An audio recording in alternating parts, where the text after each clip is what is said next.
আলাইহিস সালাতু ওয়াস সালাম মন্ত্রী পরিষদকে লক্ষ্য করে বলে, ও মন্ত্রী পরিষদরা, আমি বাদশাহ সুলাইমান বিবাহ করতে চাই, আমার জন্য পাত্রী দেখবা। 1 নম্বর পাত্রীর কোয়ালিটি হলো মেয়েটা দিনদারি হতে হবে। 2 নম্বর কোয়ালিটি মেয়েটা সুন্দর হতে হবে। 3 নম্বর কোয়ালিটি মেয়েটার বংশ পরিচয় ভালো থাকতে হবে। সমস্ত খবর তোমরা পৌঁছায়া দাও। এমনিতেই মন্ত্রী পরিষদরা সংবাদ পৌঁছায়া দিল। এমনকি বেদে পল্লীর মধ্যেও সংবাদ পৌঁছে গিয়েছে, জেলে পল্লীর মধ্যেও সেই সংবাদ পৌঁছে গিয়েছে। বাদশাহ সুলাইমান আলাইহিস সালাতু ওয়াস সালাম বিয়ে করবে। ওই 3 গুণ বিশিষ্ট মেয়েকে বাদশাহ সুলাইমান বিয়ে করতে চায়। এমনিতে একজন জেলে ব্যক্তি লক্ষ্য করে দেখে, শুনতে যখন পাইলেন বাদশাহ সুলাইমান বিবাহ করতে চায়, এমনিতেই জেলে ব্যক্তি ডাক দিয়া বলে, আমার তো একটা মেয়ে আছে, সমস্ত কোয়ালিটি আমার মেয়ের মধ্যে রয়েছে, কিন্তু একটা কোয়ালিটি আমার মেয়ের মধ্যে নাই, যেটা হলো বংশ। আমরা হলাম জেলে বংশ, আমাদের বংশটা নিচু হওয়ার কারণে বাদশাহ সুলাইমানের কাছে আমার মেয়েটাকে বিয়ে দিতে পারলাম না। এমনিতেই জেলে ব্যক্তিটা বাড়িতে আসার পরে তার স্ত্রীকে লক্ষ্য করে বলেন, ও আমার প্রাণের স্ত্রী, খবর শুনছনি? বাদশাহ সুলাইমান বিবাহ করতে চায়। বাদশাহ সুলাইমান যে 3টা বৈশিষ্ট্য দিয়েছে, 3টা কোয়ালিটি দিয়েছে, সবগুলো কোয়ালিটি আমার মেয়েটার মধ্যে রয়েছে, কিন্তু আমি জেলে মানুষ, আমি গরিব মানুষ, আমার বংশ ভালো না থাকার কারণে বাদশাহ সুলাইমানের কাছে আমার মেয়েটাকে বিবাহ দিতে পারলাম না। এই সবগুলো ফনা ছাড়ার পরে ওই পুকুরের মধ্যে একটা বল মাছ রয়ে গেছে। আমি আপনাদেরকে প্রশ্ন করে জানতে চাই, ওই বল মাছের কারণে কি ওই পুকুরের মধ্যে যে মাছগুলো ছাড়ছেন সবগুলোই বড় হবে, নাকি বল মাছের পেটে যাবে? বল মাছের পেটে যাবে। কারণ এই পুকুরটাকে যদি সংশোধন করতে হয়, এই পুকুরে যদি মাছ আপনি পালন করতে হয়, সর্বপ্রথম ওই পুকুর থেকে আপনার বল মাছটাকে উঠাতে হবে। যদি বল মাছটাকে আপনি এই পুকুর থেকে উঠাইতে না পারেন, আপনার সমস্ত পোনাগুলোকে খেয়ে ধ্বংস করে দিবে। ঠিক তেমনি ভাবে মুসলমান আমল করবা, আমল থেকে তোমার জীবন থেকে হিংসা এবং অহংকার যতক্ষণ পর্যন্ত দূরীভূত করতে পারবা না, যত আমলই করো না কেন, কপাল পাড়ায় দিবা, তোমার আমলে আল্লাহর জাহান্নাম থেকে মুক্তি পাওয়া আদৌ সম্ভব হবে না। ঠিক কিনা কও আমার ভাই বন্ধুরা? এই জন্য আমি আপনাদের সামনে যে আয়াতে কারিমা তেলাওয়াত করেছি, এই আয়াতে আল্লাহ রাব্বুল আলামিন রহমানের বান্দার পরিচয় দেয়। আল্লাহর বান্দা, প্রকৃত বান্দা কে হবে এর পরিচয় দেয়। ওয়াইবাদুর রহমানিল্লাযীনা ইয়ামশুনা আলাল আরদি হাওনা।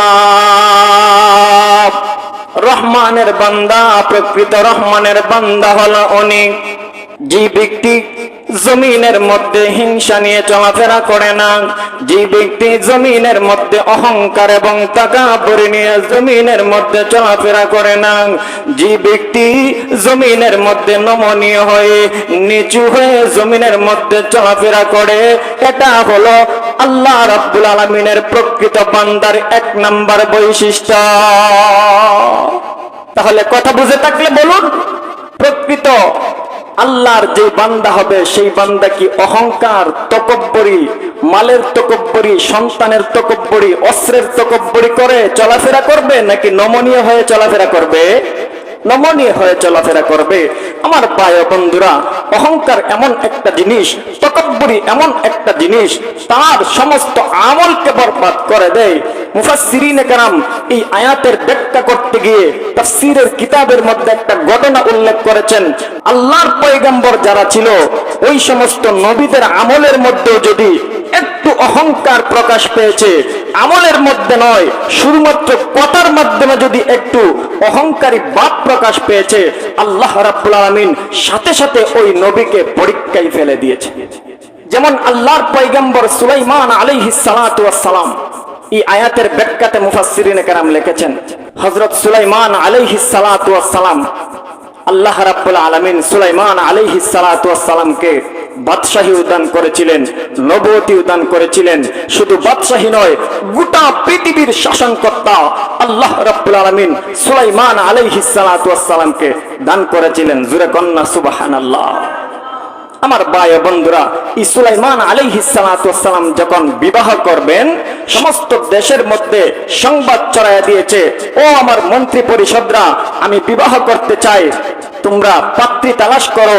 তবে পাত্রী যে তালাশ করবে 3টা গুণ লাগবে। জুড়ে বলেন কয়টা গুণ? কয় 3টা গুণ বিশিষ্ট, 3টা কোয়ালিটি বিশিষ্ট মেয়ে আমাকে জোগাড় করে দিবে। এই 3 গুণ বৈশিষ্ট্য মেয়েকে আমি বাদশা সুলাইমান বিবাহ করতে চাই। জুড়ে বলেন সুবহানাল্লাহ। 1 নাম্বার গুণ হলো, ও মন্ত্রী পরিষদরা, তোমরা যেই মেয়েটা আমার জন্য দেখবা, এই মেয়েটা 1 নাম্বার দিনদার হতে হবে। জুড়ে বলেন কি হতে হবে? দিনদার হতে হবে, আল্লাহ ওয়ালি, পরহেজগার, অন্তরে আল্লাহর ভয় আছে, এমন একটা মেয়ে আমি সুলাইমান আলাইহিস সালাতু ওয়াস সালামের জন্য তোমরা রেডি করবা। 2 নাম্বার বৈশিষ্ট্য, বাদশা সুলাইমান বলেন 2 নাম্বার কোয়ালিটি হলো মেয়েটার সৌন্দর্য। জোরে কন্না সুবহানাল্লাহ। যে মেয়েটাকে আমার জন্য পাত্রী হিসাবে দেখবা, ওই মেয়েটা সুন্দর হতে হবে। 3 নাম্বার কোয়ালিটি, বাদশা সুলাইমান বলেন 3 নম্বরে যে মেয়েটাকে আমার জন্য দেখবা, এই মেয়েটার বংশ ভালো হতে হবে, উচ্চ বংশের মানুষ হতে হবে। জোরে কন্না সুবহানাল্লাহ। ও যুবক, এখান থেকে শিক্ষণীয় বিষয়, বিবাহ করবা 3 গুণ দেখে বিবাহ করো। কয় গুণ? 3 গুণ দেখে বিয়ে করো। 1 নাম্বার সৌন্দর্য, 2 নাম্বার দিনদারি, 3 নাম্বার বংশ। বংশ ভালো বংশের মেয়ে দেখে বিয়ে করো। মুহতারাম হাজিরিনে কেরাম, এই মুহূর্তে সুলাইমান আলাইহিস সালাতু ওয়াস সালাম যখন পাত্রী দেখার জন্য সমস্ত দেশের মধ্যে সংবাদ রটাইয়া দিয়েছে, এমন কোন জায়গা বাদ নাই যে জায়গার মধ্যে এই সংবাদ পৌঁছে নাই যে বাদশা সুলাইমান বিবাহ করতে চায়। জোরে কন্না সুবহানাল্লাহ। আমার মায়া বন্ধুরা, সুলাইমান আলাইহিস সালাতু ওয়াস সালাম মন্ত্রী পরিষদকে লক্ষ্য করে বলে, ও মন্ত্রী পরিষদরা, আমি বাদশা সুলাইমান বিবাহ করতে চাই, আমার জন্য পাত্রী দেখবা। 1 নাম্বার পাত্রীর কোয়ালিটি হলো মেয়েটা দিনদারি হতে হবে। 2 নাম্বার কোয়ালিটি, মেয়েটা সুন্দর হতে হবে। 3 নাম্বার কোয়ালিটি, মেয়েটার বংশ পরিচয় ভালো থাকতে হবে। সমস্ত খবর তোমরা পৌঁছায়া দাও। এমনিতেই মন্ত্রী পরিষদরা সংবাদ পৌঁছায়া দিল, এমনকি বেদে পল্লীর মধ্যেও সংবাদ পৌঁছে গিয়েছে, জেলে পল্লীর মধ্যেও সেই সংবাদ পৌঁছে গিয়েছে। বাদশা সুলাইমান আলাইহিস সালাতু ওয়াস সালাম বিয়ে করবে ওই 3 গুণ বিশিষ্ট মেয়েকে বাদশা সুলাইমান বিয়ে করতে চায়। এমনিতে একজন জেলে ব্যক্তি লক্ষ্য করে দেখে, শুনতে যখন পাইলেন বাদশা সুলাইমান বিবাহ করতে চায়, এমনিতেই জেলে ব্যক্তি ডাক দিয়া বলে, আমার তো একটা মেয়ে আছে, সমস্ত কোয়ালিটি আমার মেয়ের মধ্যে রয়েছে, কিন্তু একটা কোয়ালিটি আমার মেয়ের মধ্যে নাই, যেটা হলো বংশ। আমরা হলাম জেলে বংশ, আমাদের বংশটা নিচু হওয়ার কারণে বাদশা সুলাইমানের কাছে আমার মেয়েটাকে বিয়ে দিতে পারলাম না। এমনিতেই জেলে ব্যক্তিটা বাড়িতে আসার পরে তার স্ত্রীকে লক্ষ্য করে বলেন, ও আমার প্রাণের স্ত্রী, খবর শুনছনি? বাদশা সুলাইমান বিবাহ করতে চায়। বাদশা সুলাইমান যে 3টা বৈশিষ্ট্য দিয়েছে, 3টা কোয়ালিটি দিয়েছে, সবগুলো কোয়ালিটি আমার মেয়েটার মধ্যে রয়েছে, কিন্তু আমি জেলে মানুষ, আমি গরিব মানুষ, আমার বংশ ভালো না। বংশ ভালো না থাকার কারণে বাদশা সুলাইমানের কাছে আমার মেয়েটাকে বিবাহ দিতে পারলাম না। বংশ ভালো নয়, আমি জেলে মানুষ, মাছ শিকার করি, বিক্রি করে আমি আমার জীবিকা নির্বাহ করি। যদি আমার বংশটা ভালো হতো তাহলে বাদশা সুলাইমানের কাছে আমার মেয়েটাকে বিয়ে দিতে পারতাম। আমার মেয়েটা বাদশা সুলাইমানের খেদমত করে আল্লাহর তৈরি জান্নাতে পদার্পণ করতো। জোরে কোন সুবহানাল্লাহ। আমার ভাই বন্ধুরা, তার স্ত্রী একদিন তার মেয়ের মাথার মধ্যে তৈল দিতেছে। জোরে বলেন, কি দিতেছে? তৈল দিতেছে। আসরের পরে মা মেয়ের মাথার মধ্যে অনেক সময় তৈল দিয়া দেয়নি না, দেয় না? ওই মা তার মেয়ের মাথার মধ্যে তৈল দিতেছে। এক পর্যায়ে আলোচনা করতে করতে এক পর্যায়ে আলোচনা চলে আসছে। মা মেয়েটাকে লক্ষ্য করে বলেন, ও মা, শুনছনি আমাদের দেশের বাদশা সুলাইমান বিবাহ করতে চায়। 3টা কোয়ালিটি দিয়েছে।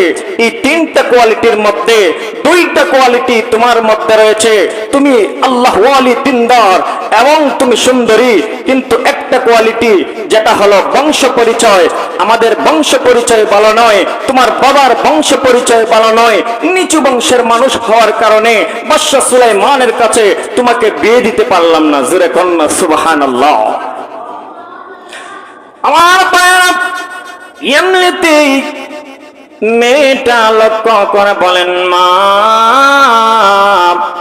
যদিও আমাদের বংশ ভালো না, আমি একটা কাজ করে একটা চিঠি লিখে দিই বাদশা সুলাইমানের কাছে।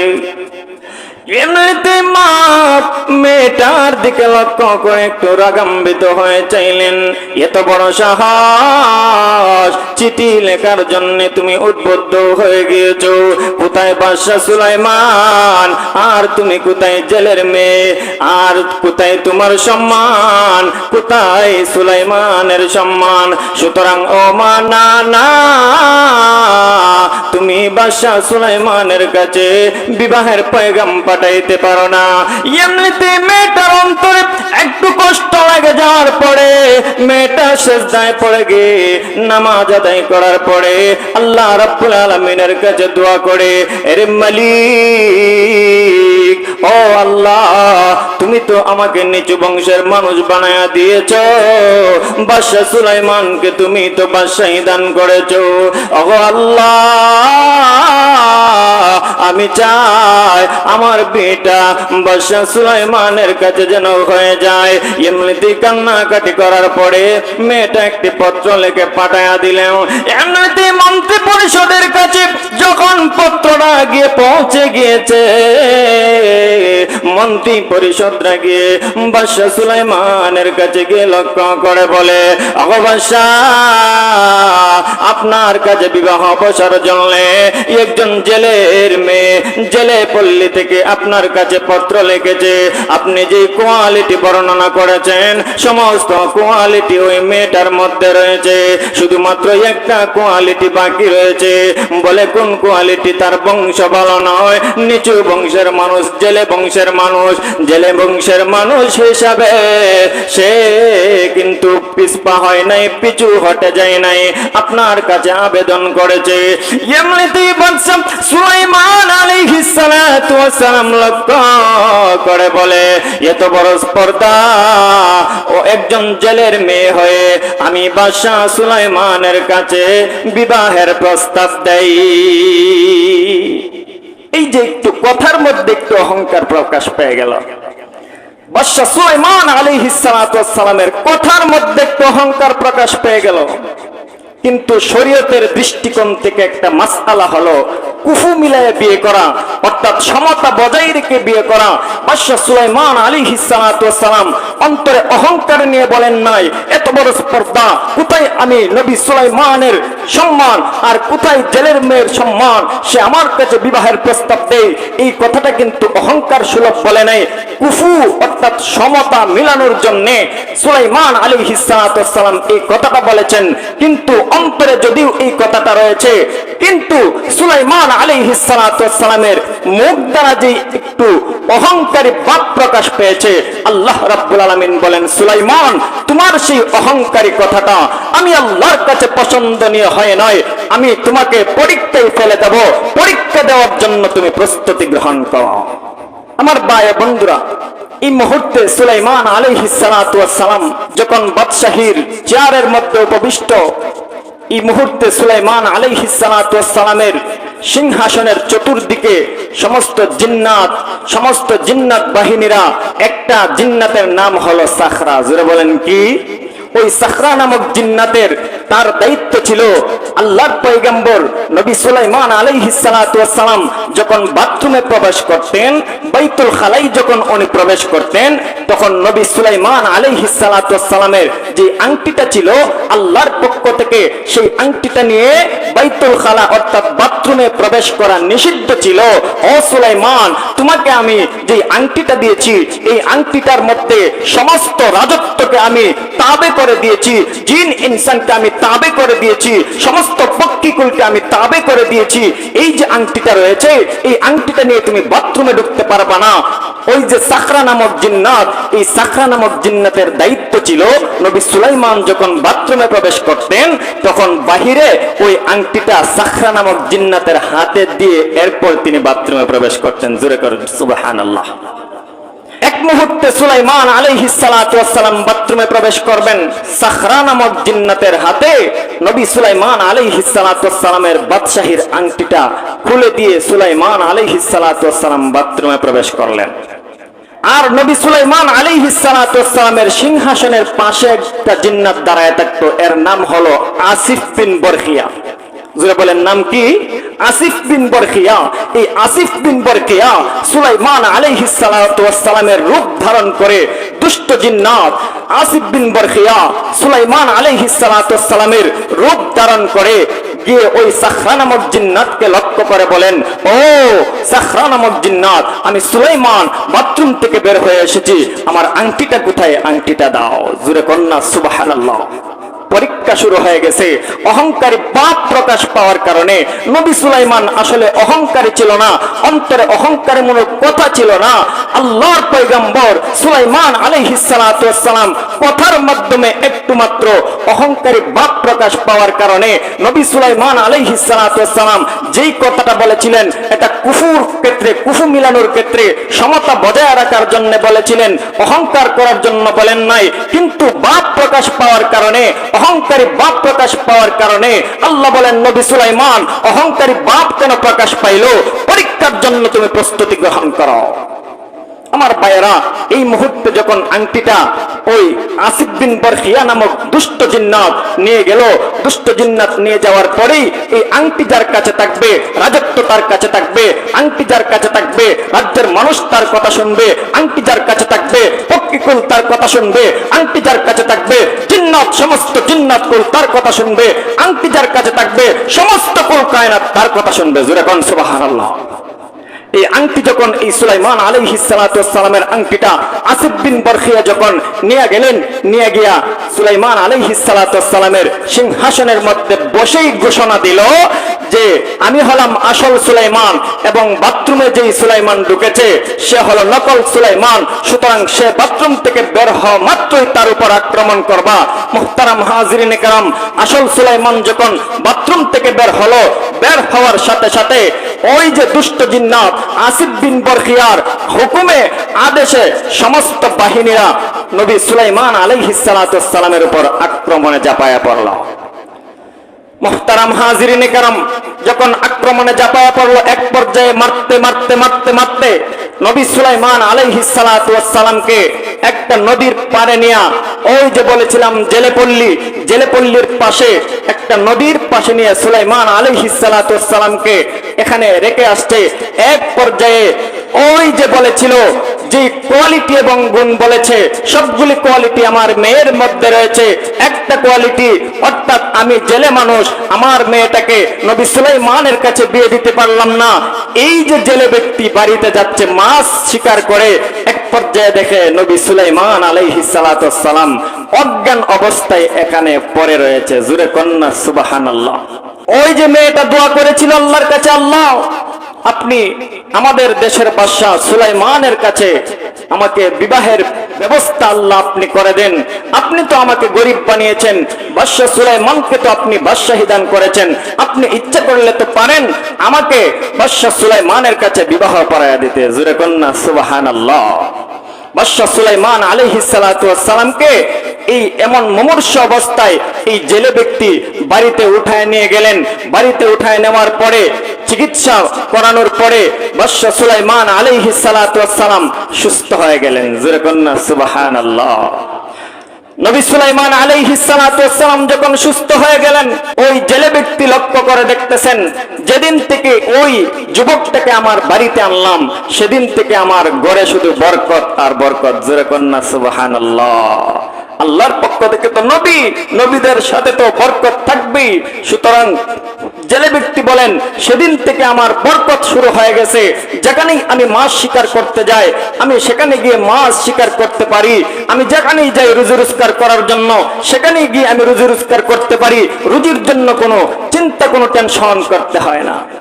আমার ভাইয়েরা, এই মুহূর্তে সুলাইমান আলাইহিস সালাতু ওয়াস সালাম কে ওনাকে লক্ষ্য করে বলতেছেন, ও যুবক, তুমি কোথায় থেকে এসেছো, তোমার কি পরিচয়? সুলাইমান আলাইহিস সালাতু ওয়াস সালাম ওনার পরিচয়টাকে গোপন করে দিলেন। জোরে কন্না সুবহানাল্লাহ। সুলাইমান আলাইহিস সালাতু ওয়াস সালামকে লক্ষ্য করে বলেন, সংক্ষেপে বলতেছি, লক্ষ্য করে বলতেছেন, ও বাবা যুবক, তুমি যদি থাকতে চাও তাহলে আমার বাড়িতে তুমি থাকতে পারো।